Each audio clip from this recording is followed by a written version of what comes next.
우리 다 같이 일어나셔서 함께 하나님의 말씀 우리 보시도록 하겠습니다.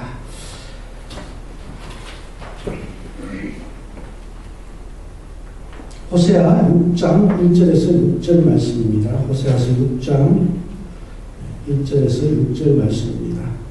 같이 보겠습니다. 천천히. 오라 우리가 여호와께로 돌아가자. 여호와께서 우리를 찢으셨으나 더러 낫게 하실 것이요 우리를 치셨으나 싸매어 주실 것이니라. 여호와께서 이틀 후에 우리를 살리시며 셋째 날에 우리를 일으키시리니 우리가 그의 앞에서 살리라. 그러므로 우리가 여호와를 알자. 힘써 여호와를 알자. 그의 나타나시는 새벽빛같이 어김없나니 비와 같이 땅을 적시는 늦은 비와 같이 우리에게 임하시리라 하니라. 에브라임아 내가 내게 어떻게 하랴. 유다야 내가 내게 어떻게 하랴. 너희의 인애가 아침 구름이나 쉼이 없어지는 이슬 같도다. 그러므로 내가 선지자들로 그들을 치고 내 입의 말로 그들을 죽였노니 내 심판은 빛처럼 나오느니라. 나는 인애를 원하고 제사를 원하지 아니하며 언제보다 하나님을 아는 것을 원하노라. 아멘. 하나님, 부족한 저희들이 한자리에 나오면서 주님 앞에 귀한 예물을 올려드립니다. 11조를 구별하며 감사금을 드리며 주일원금을 주님 앞에 올려드립니다. 아버지 하나님, 드린 손길들마다 주님께서 함께하여 주셔서 아버지 드린 이 예물이 우리의 주머니에 나가서 아까운 것이 아니라 하나님 나라에 더욱더 귀하게 쓰임으로 인해서 저희에게 돌아오는 큰 복의 길이 될 수 있다는 것을 믿게 하시고 아버지 하나님 그 믿음으로 드려지는 감사함이 더하게 하여 주시옵소서. 그래서 아버지 하나님을 사모하며 아버지 하나님 앞에 더욱더 충성스러운 종으로 쓸 수 있는 저희들의 삶이 되게 인도하여 주시옵소서. 감사의 조건이 날마다 더해 주시니 감사를 드립니다. 하나님 이 힘들고 어려운 시간 중에서도 하나님은 더욱더 붙잡고 나가는 저희의 삶이 되게 하여 주시고 그 힘들고 어려운 상황 가운데서도 감사함에 주님 앞에 나갈 수 있는 저희들 되게 하여 주시옵소서. 그리고 주일 헌금을 드렸습니다. 아버지 하나님 항상 저희가 주일을 지킨다는 것이 참 힘들고 어려운 줄 저희들이 압니다. 그 가운데서 이 주일을 주님과 약속한 예배의 시간을 놓치지 않고 나오기 위해 최선을 다한 저들의 삶 가운데 주님께서 함께하여 주시고 앞으로도 모든 환경과 여건 가운데서도 주일 성수함에 있어서 부족함이 없도록 주님께서 세워주시옵소서. 하나님 여러 모양의 헌금을 드리며 그리고 아버지 하나님 여러 손길로 주님 앞에 헌신한 종들이 있습니다. 아버지 하나님 그 모든 헌신과 아버지 종들의 그 섬김이 헛되지 않도록 하늘에서 해같이 빛나는 아름다운 아버지 하나님 면류관이 될 수 있도록 역사하여 주시옵소서. 오늘도 귀한 말씀 나눕니다. 악한 영 틈타지 못하게 하시고 우리 아버지 하나님 홀로 영광 받아 주셔서 오직 우리 주님 한 분만이 또 그리고 주님의 말씀만이 저희들을 사로잡는 시간이 되게 하여 주시옵소서. 감사드리며 예수님 이름으로 기도합니다. 아멘. 예, 자리에 앉으시겠습니다.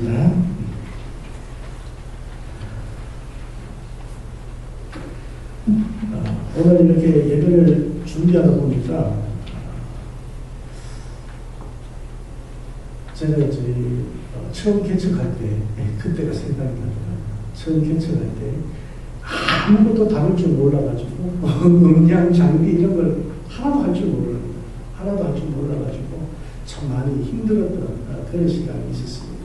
그런 시간이 있었는데 오늘 와서 이렇게 하려고 하니까 음향은 조집사님이 담당하셨잖아요. 어떻게 해야 될지 모르겠는 거예요.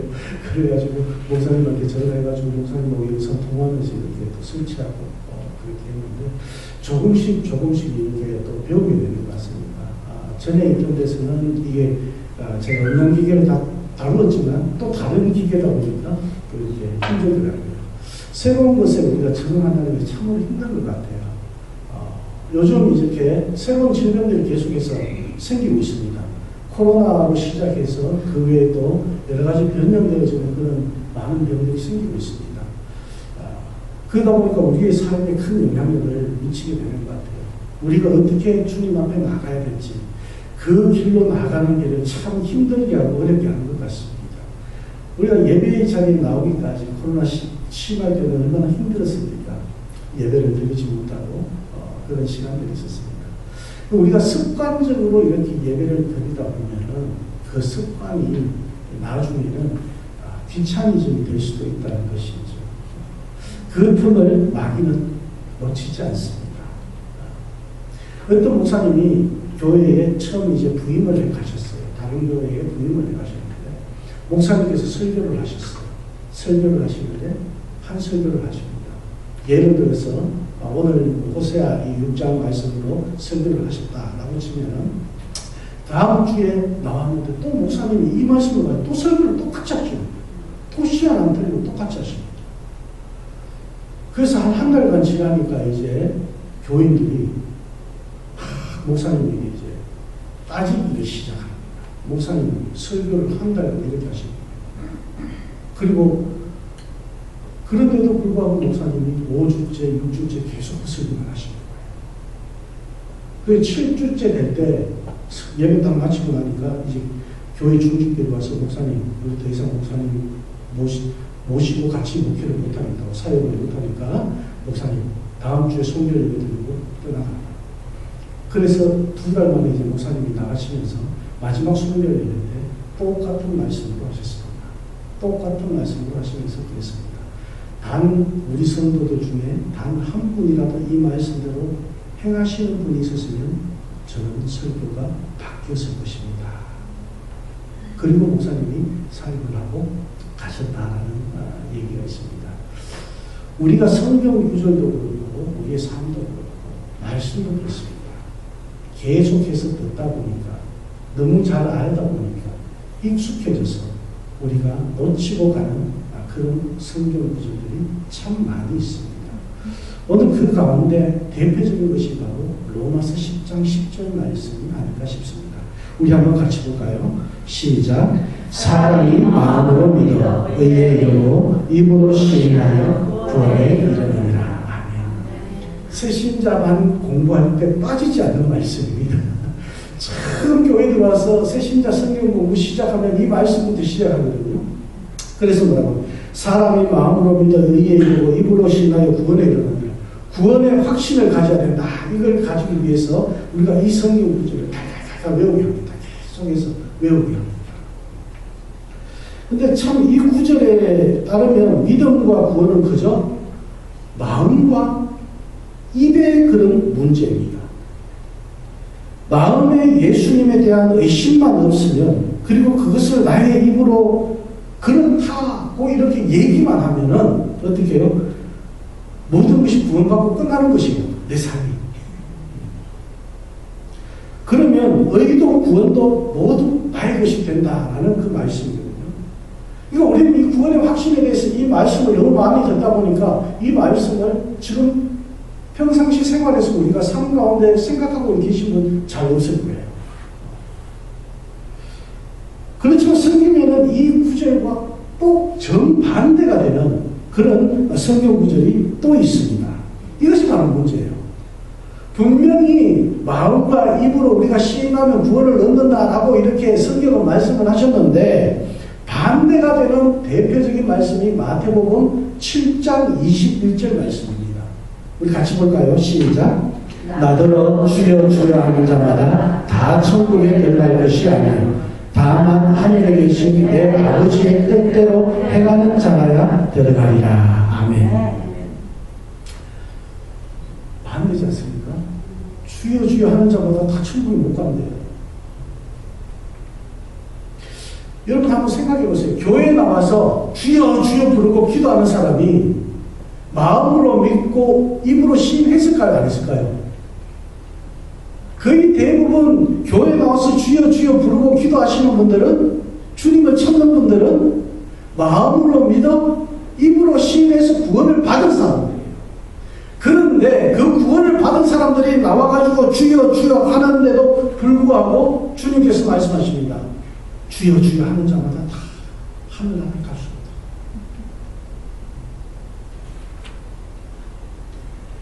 하늘에 계신 내 아버지의 뜻대로 행하는 자라야 된다고 말씀하십니다.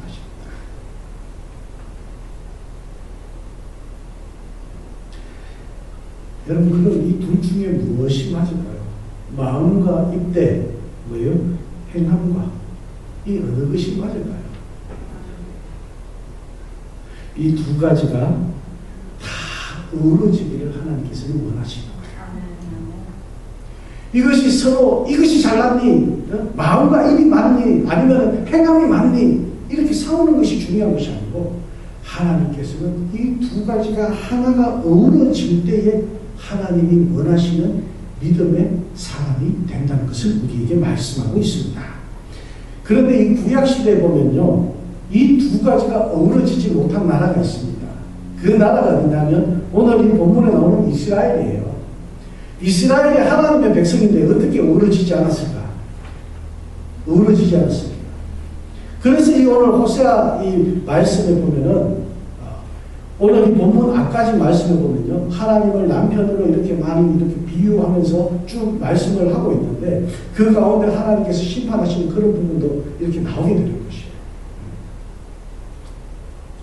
하나님께서 원하시는 믿음을 살지 못했을 때, 이 이스라엘 백성들을 향한 하나님의 마음과 하나님의 역사심이 어떻게 이루어지는지 오늘 이 말씀을 통해서 우리가 짧게 깨닫고 올바른 믿음으로 세워지는 시간이 되어지기를 주님의 이름으로 축원합니다.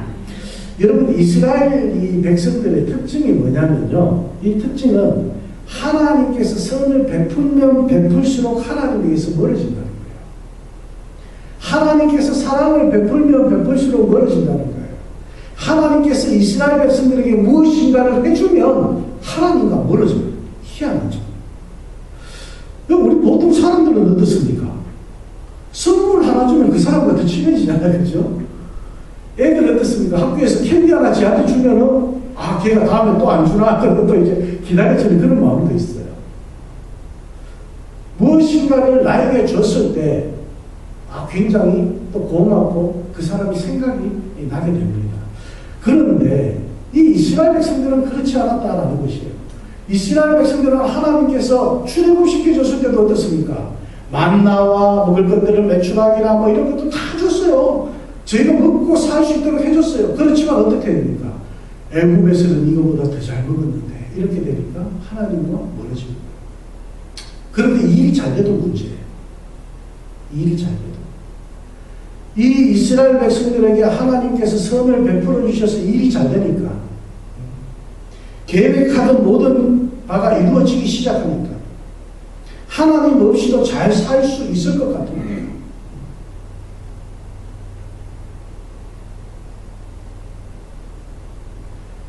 제가 굉장히 즐겨 듣는 찬양 중에 동행이라는 찬양이 있어요. 그 찬양을 어제 집에서 같이 들었는데, 그 동행이라는 찬양은 처음 구절이 어떻게 나오냐면, 내가 걸어온 길 멀고도 험한 길, 내가 걸어온 길 멀고도 험한 길, 내 힘으로 걸어온 줄 알았는데 내 혼자 살아온 줄 내 힘으로 살아온 줄, 그러나 보니까 주님이 동행하셨더라. 이 이스라엘 백성들은 자기들이 잘될 줄 알았어요. 자기들이 잘해서 지금 이렇게 되는 줄 알았어요. 그래서 하나님께서 베풀어 주신 은혜를 잊어버리고 그저 힘으로 이룬 줄만 알게 됩니다. 그 마음의 교만함이 생기게 됩니다. 여러분, 우리들의 생활 속에서도 흔히 볼 수 있는 그런 모습이 아닙니까? 이 이스라엘을 보면서, 이 이스라엘이 하나님께서 베풀어 주신 그 상황에서 하나님과 오히려 멀어지는 모습을 보면, 우리가 일이 잘 되고 우리가 바빠지고 우리가 삶에 조금씩 윤택해지니까 어떻게 돼요?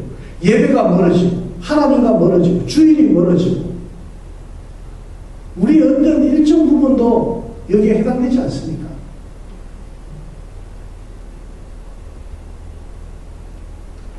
그래서 호세아서 5장 14절 말씀에 보면요, 내가 에브라임에게는 사자 같고 유다 족속에게는 젊은 사자 같으니 바로 내가 움켜 갈지라도 내가 탈취하여 갈지라도 건져낼 자가 없으리라. 하나님께서 말씀하십니다.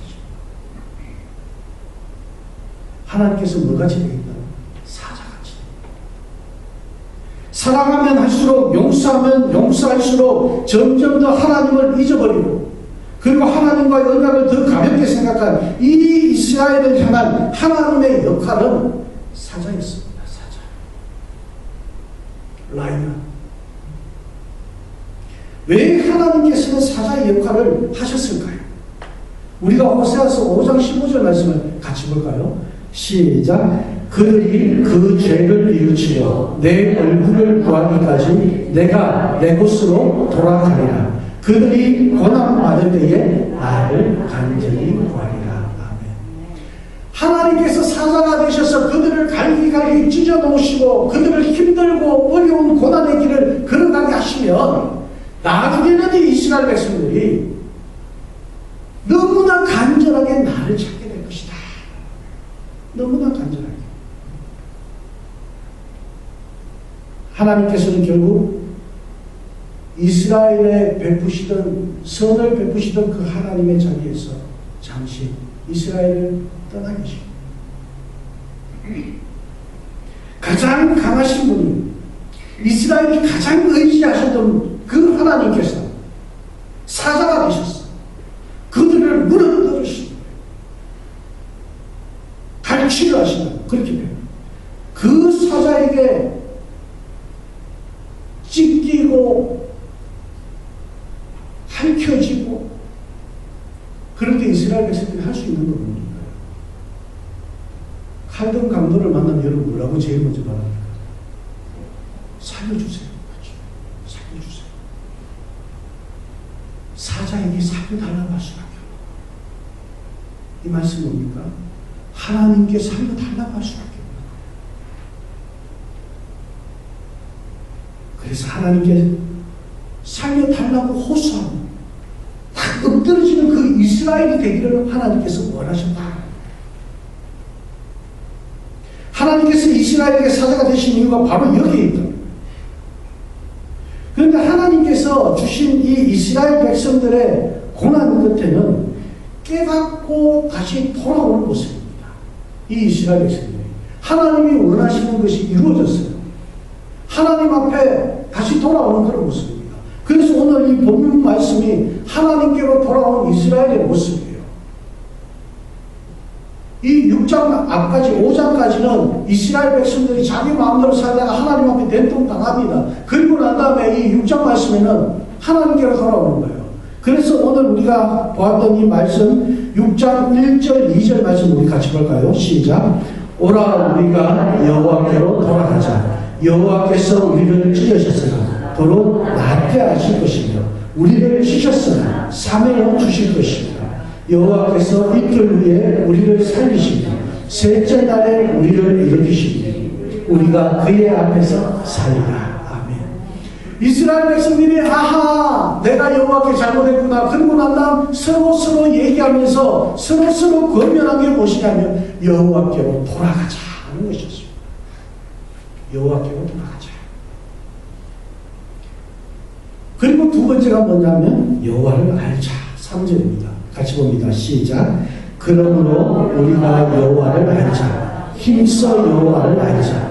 그의 나타나심은 새벽빛같이 어김없나니 비와 같이 땅을 적시는 늦은 비와 같이 우리에게 임하시리라 하니라. 아멘. 두 번째 모습이 여호와를 알아가는 것입니다. 여호와를 알자. 여호와께로 돌아와서 여호와를 알자. 이스라엘 백성들은 자신들의 문제를 바로 깨달았습니다. 그리고 그 문제를 해결하는 방법도 바로 알고 있었습니다. 참 중요한 것이죠. 그들은 여호와를 떠났기 때문에 여호와를 아는 지식을 버린 사람들이었습니다. 그래서 여호와께로 돌아가면 되고 다시 힘써 여호와를 알려고 노력하면 된다는 것을 이스라엘 백성들은 알고 있었습니다. 왜? 그들의 선조들이 그렇게 살아왔을 때마다 여호와를 멀리했을 때 다시 하나님 앞에 회개하면 하나님께서 그들을 건져주시고 죽어가는 자들을 또 건져주시고 또 건져주시고 구원해주시는 하나님이라는 것을 이스라엘 백성들은 알고 있기 때문이죠. 그래서 여호와께로 돌아가자는 것입니다. 정말 어렵고 힘들게 얻은 대답이고 결론입니다. 그런데도 불구하고 4절 말씀 우리 같이 볼까요? 4절 말씀 시작. 에브라임아 내가 내게 어떻게 하랴. 유다야 내가 내게 어떻게 하랴. 너희의 인애가 거친 구름이나 쉼 없어지는 이슬 같도다. 내가 네게 어떻게 하랴. 이 말씀을 보고 여러분 오해하시는 분들이 참 많으신데 오해하지 마시기 바랍니다. 이 말씀은 부정적인 말씀이에요. 야, 돌아왔냐? 내가 너한테 어떻게 해줄까 이제? 이게 아니에요. 너한테 내가 어떻게 하라고? 그만큼 해줬으면 됐지 어떻게 하라고? 가정에서나 부부 사이에서나 친구 사이에서나 직장 동료들 사이에서 많이 부딪히는 그런 갈등 아닙니까? 나는 최선을 다해서 했는데 상대방에서 안 돼. 그럼 뭐랍니까? 안 받아들여. 그럼 나는 어떻게 하라고 이렇게 되는 거예요. 이거 부정적인 면이에요. 많은 분들이 이제 하나님께서 도와주시려고 하시는구나. 그런데 여기에 보면 오늘 이 4절 말씀에서 그렇잖아요. 내가 내게 어떻게 해줄까? 너희의 인애가 아침 구름이나 쉬 없어지는 이슬 같도다. 이 인애라는 것이 무엇이냐면요. 인애는 저 뒤편에 나오는데 하나님께서 우리와 함께 언약에 근거한 그 사랑을 말하는 거예요. 그 사랑을 인애라고 합니다. 그러니까 이 인애를 가지고 하나님 앞에 나왔는데 금방 없어져 버리는 거예요. 하나님을 사랑하는 마음으로 나왔다 하지만 금방 없어진다는 말씀이에요. 하나님께서 이 이스라엘 백성들에게 야, 내가 너한테 어떻게 하기를 원하느냐? 내가 너한테 어떻게 할까? 이 말씀을 하신 것은 이스라엘 백성들 때문에 오히려 더 큰 고민에 빠졌다는 거예요. 하나님께서 고민에 빠지신다. 하나님께서 이스라엘에게 고통과 고난을 주신 이유는 용서하고 또 용서했지만은 이 이스라엘은 하나님으로부터 점점 멀어져 갔기 때문에 하나님께서 그렇게 하셨습니다. 분명히 이스라엘은 그 이후에 바른 깨달음을 가졌습니다.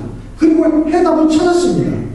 그것은 하나님께로 돌이키고 하나님을 더 알아가시는 것이라는 것을 알았습니다. 그래서 그들은 다시 예배를 드리기 시작했어요. 그리고 하나님께 정성을 다해서 제물을 드리기 시작했습니다. 하나님 앞에 온전한 제물을 드리려고 최선을 다해서 그들은 제사를 드리기 시작했습니다.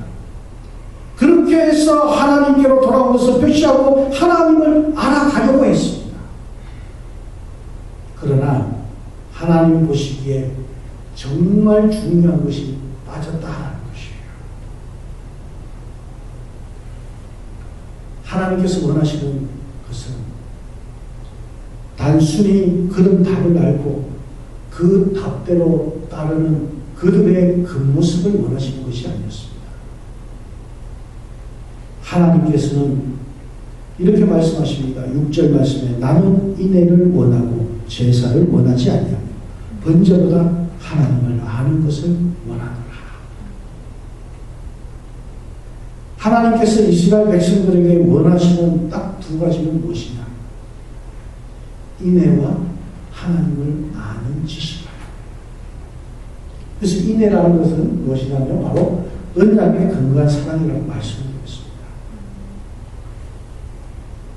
하나님께서는 이스라엘 백성들의 그런 예배의식 가운데서 그저 진실된 믿음보다는 형식에 집중하고 있는 그들을 보셨다.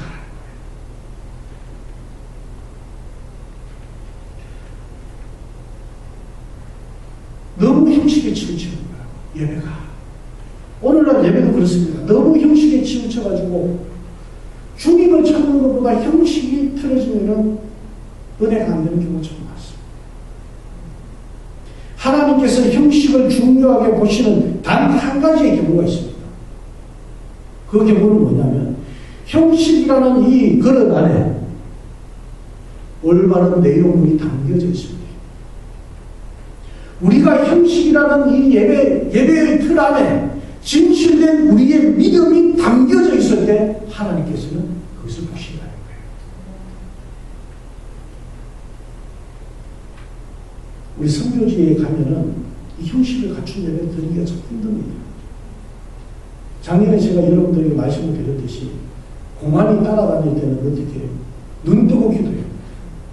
너 왜 눈 떠? 이렇게 말하면 안 되잖아요. 기도하는데 너 왜 눈 떠? 아멘도 못해요. 예, 그렇습니다.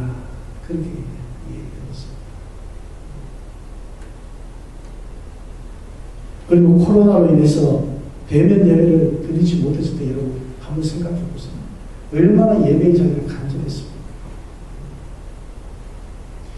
형식보다는 어떻게든지 예배를 드리려는 우리의 진심 어린 믿음이 한 2년 동안 크지 않았을까요? 대면 예배가 다시 재개가 되니까 약간씩 수그러지는 거예요. 그 갈급함이. 변함없이 하나님을 찾고 예배의 자리에 나오는 그런 저와 여러분의 믿음이 되어지기를 주님의 이름으로 축원합니다. 하나님께서는 그런 모습을 기다리고 계신다. 이스라엘이 머리로 알고 나오는 그런 형식이 아니고 가슴으로 느끼고 하나님 앞에 회개하고 나오는 진심 어린 믿음을 하나님께서는 지금 이 호세아서를 통해서 요구하고 계신다. 때로는 부족하고 때로는 형편이 없어도 하나님께서는 우리가 예배드리고 기도드리며 교회 일을 돌보고 헌신하는 일 속에서 하나님의 성품을 아는 그런 지식 위에 세워진 신뢰를 보기를 원하십니다. 우리의 믿음을 보기를 원하십니다. 하나님이 원하시는 믿음은 단순히 마음과 입의 문제가 아닙니다. 형식과 정성의 문제도 아닙니다. 우리의 신앙 속에 하나님을 알아가고 또 그분의 성품을 따라가려는 우리의 소원과 노력이 들어있을 때 그 믿음이 하나님께서 가치 있게 여기시는 믿음이 될 수 있을 것입니다. 여러분, 많은 분들이 언약에 대해서 참 잘못 생각하는 경우가 많아요. 하나님께서는 우리와 언약을 맺으실 때 너를 존귀하게 하신다고 말씀하신 적이 없어요. 성경을 보면요, 내가 너를 존귀하게 여긴다고 말씀하신 것이 아니에요. 사람들이 말합니다. 하나님께서 너를 존귀히 여기실 줄입니다. 그렇게 축복해 줄 때 많이 쓰여진 말이에요. 하나님께서는 우리를 존귀히 여기신다고 그렇게 말씀하시지 않으시고 하나님께서 우리와 언약을 맺으신, 성경을 통해서 언약을 맺으신 말씀은 뭐냐 그러면요, 다음 화면으로요, 같이 볼까요? 시작.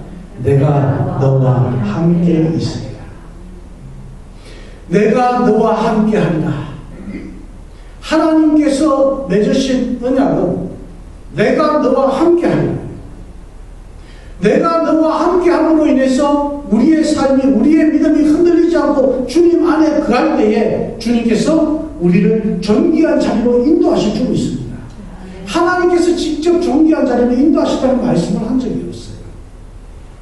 이스라엘 백성들은 스스로가 존귀해지기를 원했습니다. 하나님께서 그렇게 축복해 주셨다고 믿었어요. 아닙니다. 하나님께서는 함께 하시다고, 함께 하리라고 말씀을 하셨습니다.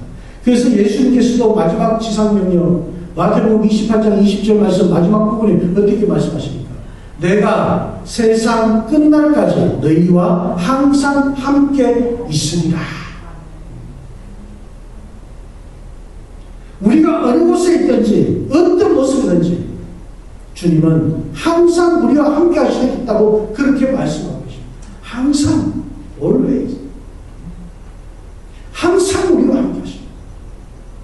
우리와 함께 하시는 그 주님께서 이스라엘 백성들에게 물으신 그 질문을 우리에게 다시 한번 던지십니다. 내가 네게 어떻게 하랴? 저는 이 질문이 여러분들에게 던져질 때는 긍정적인 질문이 되시기를 원합니다. 이스라엘 백성들에게는 야, 내가 이제 더 이상 뭐 해줄까? 이런 모습이었지만 하나님께서 여러분들을 바라보시고 여러분들에게 물으실 때, 야, 사랑하는 데 따라 내가 뭐 해줄까? 할머니가 손녀들 봤을 때, 야, 뭐 해줄까, 뭐 해줄까 계속 그렇게 하듯이 하나님께서 여러분을 보셨을 때, 야, 내가 뭐 해줄까? 우리 신재동 집사님 계십니다. 하나님께서 집사님이 물으시고, 제동아, 내가 뭐 해줄까? 내가 뭐 해줄까? 하나님께서 이렇게 물으시다. 얼마나 기쁜가요? 그런데 그렇게 되기 위해서는 우리가 하나님 앞에 하나님이 원하시는 믿음으로 세워져야 한다는 것입니다. 그럴 때 하나님께서 우리에게 긍정적인 그런 물음을 우리에게 하신다는 거예요.